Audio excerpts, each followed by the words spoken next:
नमस्कार, मी श्वेता अंकले.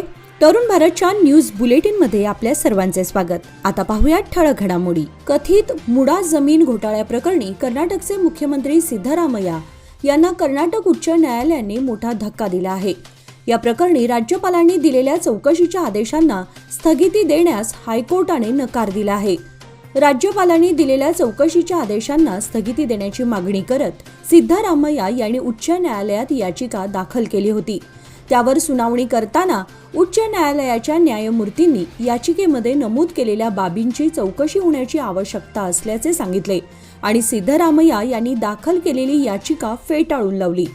या प्रकरणामध्ये राज्यपाल थावरचंद गेहलोत यांनी सिद्धरामय्या यांच्या विरोधात खटला चालवण्यास परवानगी दिली आहे. राज्यपालांनी मुख्यमंत्र्यांविरोधात खटला चालवण्यासाठी दिलेली परवानगी कायम ठेवत न्यायालयाने मुख्यमंत्र्यांचा अर्ज जरी फेटाळला असला तरी दुसऱ्या न्यायालयात लढण्याची संधी आहे, आम्ही लढूच.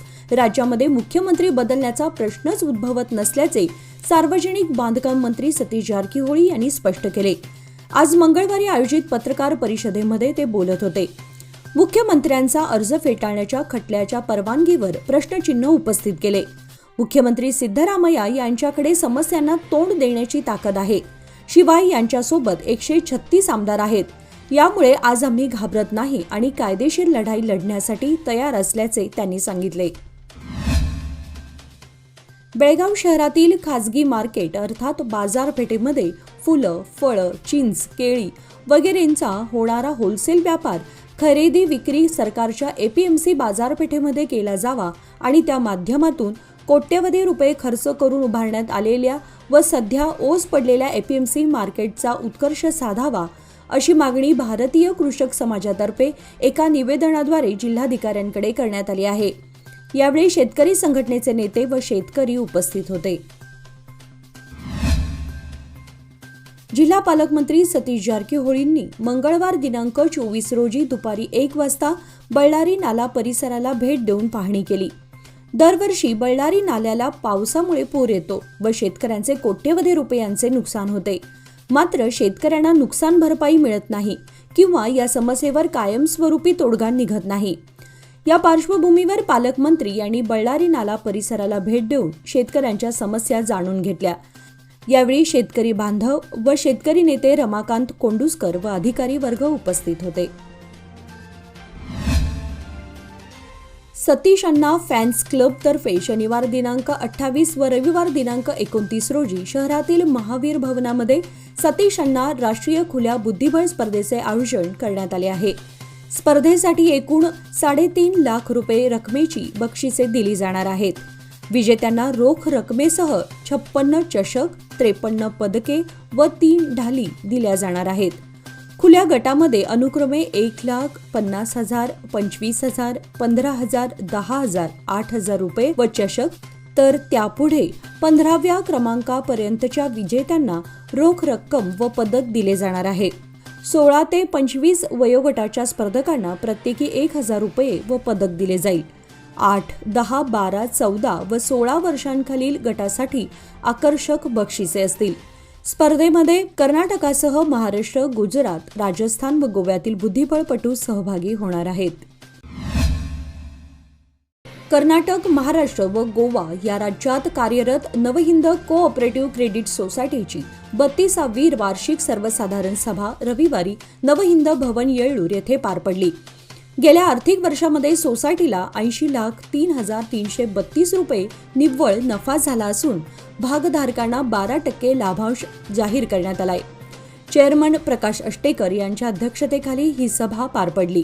व्यासपीठावर व्हाईस चेअरमन अनिल हुंद्रे, नवहिंद क्रीडा केंद्राचे अध्यक्ष शिवाजी सायनेकर, संचालक Pradeep Murkute, CB Patil, Uday Jadhav, Sambhaji Kanbarkar, Shridhar Dhamanekar, Bhimrao, Snehalata Chougule, Neeta Jadhav, New Navhind multipurpose cooperative सोसायटीचे चेअरमन नारायण जाधव, प्रियदर्शिनी नवहिंद महिला सोसायटीच्या चेअरपर्सन माधुरी पाटील आदी उपस्थित होते.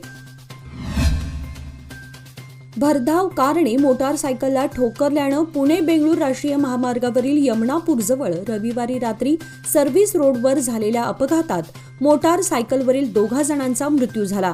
या अपघातात कार चालकही किरकोळ जखमी झाला आहे. वाहतूक उत्तर विभाग पोलीस स्थानकात या घटनेची नोंद झाली आहे. प्रवीण बाळाप्पा वन्नूर, वय 32, राहणार होसूर, तालुका सौंदत्ती, जगदीश अडव्याप्पा कुरबर, वय 43, राहणार देवलत्ती, तालुका खानापूर अशी त्या दुर्दैवी तरुणांची नावे आहेत. ते दोघेही बेळगाव येथील खासगी इस्पितळाचे कर्मचारी होते. मोटारसायकलवरून जाताना भरधाव कारची धडक बसून प्रवीण व जगदीश दोघे गंभीर जखमी झाले. त्यांना तातडीने खासगी रुग्णालयात दाखल करण्यात आलं. त्याआधीच त्यांचा मृत्यू झाला होता. अपघाताची माहिती समजताच वाहतूक उत्तर विभागाचे पोलीस निरीक्षक श्रीकांत तोटगी व त्यांचे सहकारी घटनास्थळी दाखल झाले. रात्री उशिरा दोन्ही मृतदेहांची ओळख पटवण्यात आली. त्यानंतर कुटुंबियांना माहिती देण्यात आली. सोमवारी दुपारी सिव्हिल हॉस्पिटलमधील शवागारात उत्तरीय तपासणी करून मृतदेह नातेवाईकांच्या ताब्यात देण्यात आले. कार चालक अप्पय्या बसय्या हिरेमठ, वय 27, राहणार हिरेहट्टी होळी, हाही किरकोळ जखमी झाला आहे. वाहतूक उत्तर विभाग पोलीस या प्रकरणी पुढील तपास करत आहेत. 7व्या राष्ट्रीय पोषण माह 2024 निमित्त प्लास्टिक आणि पुनर्रचनात्मक शस्त्रक्रिया विभाग, केएलई स्माइल ट्रेन प्रकल्प, केएलईएस डॉक्टर प्रभाकर कोरे हॉस्पिटल आणि MRC बेळगाव आणि सार्वजनिक आरोग्य विभाग, JN मेडिकल कॉलेज, काहेर, बेळगाव यांनी ओठ फाटलेल्या मुलांच्या मातांसाठी पोषण जागरूकता कार्यक्रम आयोजित केला होता. या कार्यक्रमाला तालुका आरोग्य अधिकारी doctor Rajashree Patil, doctor M Dayanand, MD KLE doctor Prabhakar Kore रुग्णालय आणि वैद्यकीय संशोधन केंद्र, डॉक्टर राजेश पवार, संचालक स्माइल ट्रेन प्रकल्प, डॉक्टर मुबशीर HOD सार्वजनिक आरोग्य आणि डॉक्टर हेमा पाटील, सहाय्यक प्राध्यापक प्रसूतीशास्त्र विभाग यांची उपस्थिती होती. तालुका आरोग्य अधिकारी डॉक्टर राजश्री पाटील यांनी आश्वासन दिले की ते लवकर रेफरलवर काम करतील, जेणेकरून हॉस्पिटल आणि स्माइल ट्रेनच्या सर्व प्रयत्नांचा फायदा लहान मुलांना होईल. या कार्यक्रमाला त्यांच्या पालकांसह 50 मुलांची उपस्थिती होती. कार्यक्रमानंतर पोषण व स्वच्छता किटचे वाटप करण्यात आले. हुक्केरी तहसीलदार कार्यालयाजवळील सभाभवनात घेण्यात आलेल्या जनस्पंदन कार्यक्रमात हुक्केरी शहरासह तालुक्यातील सुमारे 80% समस्यांचे निवारण करण्यात आले. उर्वरित 20% समस्याही कार्यालयातील कागदपत्र पाठवून संपवण्यात येणार असल्याची माहिती जिल्हाधिकारी मोहम्मद रोशन यांनी दिली. या जनस्पंदन कार्यक्रमात महसूल, कृषी सर्वे, नगरपंचायत, RTC, अंगणवाडी, आहार, नागरी विभाग, शिक्षणाबाबत निवेदने आली होती. या समस्या सोडवण्यासाठी प्रशासन सज्ज आहे. सर्व नागरिकांना जिल्हा स्तरावर जाणे शक्य नाही, तेव्हा 2 ते 3 महिन्यातून एकदा तालुका स्तरावर जनस्पंदन कार्यक्रम घेण्यात येणार आहे. गतवर्षीप्रमाणे याही वर्षी जैन धर्मीय चातुर्मास निमित्त पांगुळ गल्ली येथील जैन श्वेतांबर मंदिरामध्ये श्री चंद्रप्रभू जैन मूर्तीपूजक संघातर्फे महाप्रसादाचे वाटप करण्यात आले. शहरातील मध्यवर्ती भागात असलेल्या या मंदिरात नागरिकांची दर्शनासाठी रीघ लागलेली असते. तसेच चातुर्मासानिमित्त महाप्रसादाचे आयोजन केले जाते. अनेक दिवसांपासून या महाप्रसादाची तयारी केली जाते. सकाळपासूनच नागरिकांच्या जेवणाची व्यवस्था व्हावी अशा उत्कृष्ट पद्धतीची तयारी केली होती.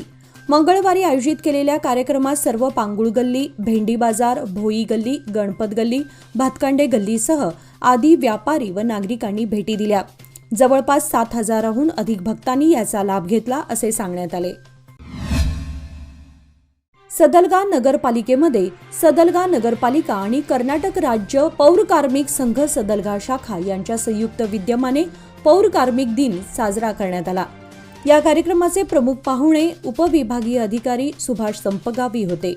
अध्यक्षस्थानी मुख्याधिकारी शिवानंद भोसले, कर्नाटक राज्य पौर सेवा नोकरांचा संघ सदलगा शाखेचे अध्यक्ष संजीव गुडे म्हणाले, पौर कार्मिकांनी आपल्या कर्तव्यासोबत आपल्या मुलांच्या शिक्षणाकडे कटाक्षाने लक्ष पुरवावे. प्रमुख पाहुणे उपविभागीय अधिकारी सुभाष संपगावी म्हणाले, पौर कार्मिक कर्मचाऱ्यांसाठी शासकीय स्तरावरील मदतीसाठी कटिबद्ध आहोत. बेळगाव जिल्हा सौंदत्ती तालुक्यातील मल्लुरा येथील प्राथमिक व माध्यमिक शाळेमध्ये आज मंगळवारी पडलेल्या पावसाचे पाणी शाळेत साचल्याने विद्यार्थ्यांना मोठ्या गैरसोयीचा सामना करावा लागत आहे. शाळेचे मुख्याध्यापक व जिल्हा परिषदचे मुख्य कार्यकारी अधिकारी, ग्रामसेवक व ग्रामपंचायत यांना वेळोवेळी सूचना देऊनही पाणी काढण्याबाबत व पाणी साचू नये यासाठी कुठलीही व्यवस्था करण्यात आलेली नाही. त्यामुळे ग्रामस्थांमधून संताप व्यक्त केला जातोय. शाळेच्या वर्गामध्ये तसेच मैदानातही मोठ्या प्रमाणावर पाणी साचत असल्यामुळे विद्यार्थ्यांना शाळेमध्ये जाणे येणे कठीण झाले आहे. या संदर्भात अनेक वेळा संबंधित अधिकारी जाणीवपूर्वक दुर्लक्ष करत आहेत असा आरोप पालक आणि गावकरी वर्गातून केला जातोय. रहदारी पोलिसांनी शहरातील एपीएमसी रस्त्याच्या फुटपाथवरील अतिक्रमणे हटवण्याची मोहीम आज मंगळवारी सकाळी हाती घेतल्यामुळे पादचाऱ्यांमध्ये समाधान व्यक्त होत आहे. शहरातील चन्नमा सर्कल पासून आंबेडकर रोड, जिल्हा रुग्णालय, सदाशिवनगर, एपीएमसीकडे जाणाऱ्या रस्त्याच्या दुतर्फा असलेल्या फुटपाथवर फळ विक्रेते, चहा व पानपट्टीच्या टपऱ्यांसह इतर किरकोळ विक्रेत्यांचे अतिक्रमण झाले होते. सदर रस्त्यावर कायम मोठ्या प्रमाणात रहदारी असते. फुटपाथवरील अतिक्रमणामुळे पादचाऱ्यांची गैरसोय होऊन त्यांना रस्त्यावरील रहदारीतून वाट काढत मार्गक्रमण करावे लागत होते. यामुळे सुरळीत वाहतुकीवर देखील परिणाम होऊन अपघाताचा धोका वाढला होता. याची गांभीर्याने दखल घेत उत्तर रहदारी पोलिसांनी अचानक सदर रस्त्याच्या फुटपाथवरील अतिक्रमण हटवण्याची मोहीम हाती घेतली. खानापूर शहराला दुपारी 2 वाजता जोरदार पावसाने झोडपले. अचानक सुरू झालेल्या पावसामुळे सर्वांची तारांबळ उडाली. बाजारामध्ये मोठ्या प्रमाणात गर्दी होती, मात्र पावसामुळे सर्व बाजार विस्कळीत झाला. तालुक्यातील काही भागातही या पावसाने हजेरी लावली. गेल्या 8-10 दिवसांपासून पावसाने पूर्णपणे विश्रांती घेतली होती. गदग जिल्ह्यामध्ये हरभऱ्याचे पीक मोठ्या प्रमाणात घेण्यात आले आहे, पण एका कंपनीतील दोघांनी अनेक शेतकऱ्यांकडून 7 कोटी रुपयांचा हरभरा खरेदी केला होता. मात्र 9 महिने होऊनही रक्कम न दिल्याने कर्नाटक राज्य रयत संघटनेच्या पुढाकाराने संघटनेचे राज्य कार्याध्यक्ष राजू पवार, अध्यक्ष चुन्नाप्पा पुजारी यांच्या नेतृत्वाखाली गदग जिल्हाधिकारी कार्यालयावर मोर्चा काढण्यात आला. यावेळी जिल्हाधिकाऱ्यांनी निवेदन स्वीकारून 1 महिन्याच्या आत शेतकऱ्यांची रक्कम वसूल करून देण्याचे आश्वासन दिले. त्यामुळे संघटनेने आंदोलन तात्पुरते स्थगित केले. याचबरोबर आजचे बातमीपत्र इथे संपले. अधिक माहिती आणि ताज्या घडामोडींसाठी पाहत रहा तरुण भारत न्यूज चॅनल. तसेच आमच्या चॅनलला लाईक, शेअर आणि सबस्क्राईब करायला विसरू नका. आणि विश्वासार्ह बातम्यांसाठी दररोज वाचा दैनिक तरुण भारत. धन्यवाद.